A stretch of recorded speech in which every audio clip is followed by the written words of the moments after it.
یہی مطلب ہے ان الصلاۃ تنہا عن الفحشاء والمنکر کا، جس کی نماز اچھی ہوگی وہ کبھی بے حیائی کی طرف نہیں جائے گا، اس لیے کہ گناہوں سے سکون آج تک کسی کو نہیں ملا۔ سکون غارت تو ہوتا ہے گناہ کر کے، لیکن سکون ملتا نہیں گناہ کر کے۔ یہ بھولا بھالا انسان، لڑکا ہو یا لڑکی، یہ بیچارہ گناہ کرتا تو ہے سکون کی تلاش میں، لیکن اس سے کوئی پوچھے، پرائیویٹلی پوچھے، گناہ کر کے تم کو کبھی سکون ملا ہے؟ واقعہ یہ ہے، اس کا یقین اگر قرآن پر ہوگا تو قرآن پر ہاتھ رکھ کے، اس کی آستھا اگر گیتا پر ہوگی تو گیتا پر ہاتھ رکھ کے وہ قسم کھا کر کہے گا اور کہے گی کہ گناہ کیے تو میں نے سکون کی تلاش میں ضرور، لیکن مجھے کسی گناہ سے کبھی سکون نہیں ملا۔ سکون تو ملتا ہے اکیلے میں اپنے مالک کو یاد کرنے میں، سکون تو ملتا ہے ایک اچھا سجدہ کر لینے میں، سکون تو ملتا ہے رحمت دو عالم سرور کائنات محمد الرسول اللہ صلی اللہ علیہ وسلم کی خدمت میں محبت بھرا درود و سلام بھیجنے میں، سکون تو ملتا ہے اپنے ماں باپ کی خدمت میں، سکون تو ملتا ہے کسی اندھے کو سڑک پار کرا دینے میں، سکون تو ملتا ہے کسی غریب اور یتیم کے آنسو پوچھ دینے میں۔ سکون گناہ کرنے سے نہیں ملتا، سکون عزت کی حفاظت سے ملتا ہے، عزت لوٹنے سے نہیں ملتا۔ کبھی خوش آدمی گناہ نہیں کرتا، یاد رکھو، پرسکون آدمی گناہ نہیں کرتا۔ اور سکون ملتا ہے اللہ کے ذکر سے، سکون ملتا ہے نماز سے، اچھی نماز سے، سکون ملتا ہے دعا مانگنے سے، سکون ملتا ہے گناہوں سے اپنے آپ کو بچانے سے۔ اسی لیے عزیزو، خدا کے بندو، یہ معمول بنا لو، لڑکوں سے کہتا ہوں، نوجوانوں سے اور مردوں سے، ہر نماز مسجد میں باجماعت پڑھو۔ کہو انشاءاللہ، آج اللہ سے مانگ کر کہو کہ ہر نماز باجماعت پڑھیں۔ دوسری بات گزارش کرتا ہوں، زیادہ لمبے چوڑے معمولات نہیں بتاتا، تھوڑا سا قرآن شریف روزانہ پڑھ لیا کرو۔ کہو انشاءاللہ، قرآن شریف روزانہ پڑھ لو، دیکھ لینا تم قرآن کی تلاوت سے تمہاری نگاہیں جو قرآن کے چمکتے ہوئے نورانی کلمات پر پڑیں گی، یہ نگاہیں پھر گندی جگہوں پر نہیں جائیں گی۔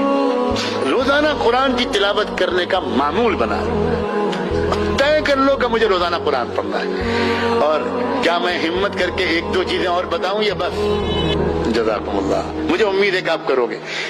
صرف 2 رکعت نماز، میں زیادہ لمبی نفلوں کو نہیں کہتا، 2 رکعت نماز توبہ کی نیت سے روزانہ کسی وقت پڑھ لیا کرو، صرف 2 رکعت نماز۔ آپ ظہر کے وقت پڑھ لو، آپ مغرب کے بعد پڑھ لو، آپ عشاء کے بعد سونے سے پڑھ لو تو سب سے بیسٹ ہے۔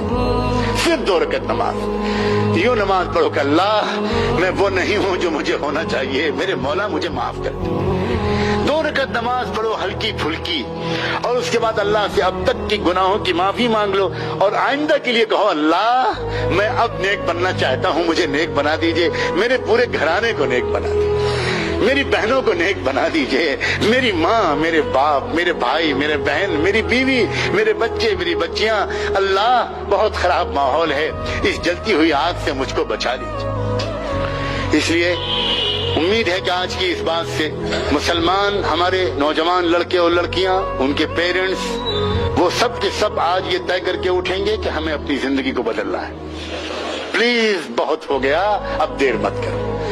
اور خوشی یہ ہے، میرا اور تمہارا رب انتظار میں بیٹھا ہے کب میرے بندے اور بندیاں مجھ سے معافی مانگیں، ان کی آنکھ کے آنسوؤں کا قطرہ آنکھ سے نکل کر گال پر بعد میں پہنچے گا، پہلے اللہ کی طرف سے مغفرت کا فیصلہ ہو۔ اتنا مہربان ہے اللہ تعالیٰ، جانتے ہیں کہ تم ہمارے عزیز نوجوان بچے کس ماحول میں پل رہے ہیں، بہت جلدی اللہ معاف کر دیں گے، لیکن آئندہ کے لیے اب طے کرو، اب بدلنا ہے۔ گھر کا ماحول، گھر کے باہر کا ماحول، بلا وجہ عورتوں اور بچیوں کا باہر نکلنا نہیں، گھر میں عورتوں کو انجوائے کرنا چاہیے، گھر کو انجوائے کرنا چاہیے۔ عورت کا اصل کام اس کے گھر میں ہے، گھر معمولی یونٹ نہیں ہے سوسائٹی کا۔ کیا ہو گیا اس دنیا کو، میں کس ٹاپک کو چھیڑوں؟ گھر سوسائٹی کا معمولی یونٹ نہیں ہے، سب سے امپورٹنٹ یونٹ ہے گھر۔ گھر ٹھیک ہوگا تو سوسائٹی ٹھیک ہوگی، اور اس گھر کے سکون کا سرچشمہ عورت ہے، یہ قرآن بتاتا ہے۔ اس لیے عورت کو سب سے ٹپیکل، سب سے زیادہ نازک کام دیا گیا ہے، جو بالکل فاؤنڈیشن اسٹون ہے۔ اگر فاؤنڈیشن اسٹون سیدھا رکھا گیا تو عمارت آگے سیدھی بنے گی، اگر فاؤنڈیشن اسٹون ٹیڑھا رکھا گیا تو پوری عمارت ٹیڑھی ہوگی۔ اللہ کرے کہ ہم لوگ سبق لیں اور آج ان بکھری ہوئی باتوں سے ہم سب ایک نیا زندگی کا سفر شروع کریں۔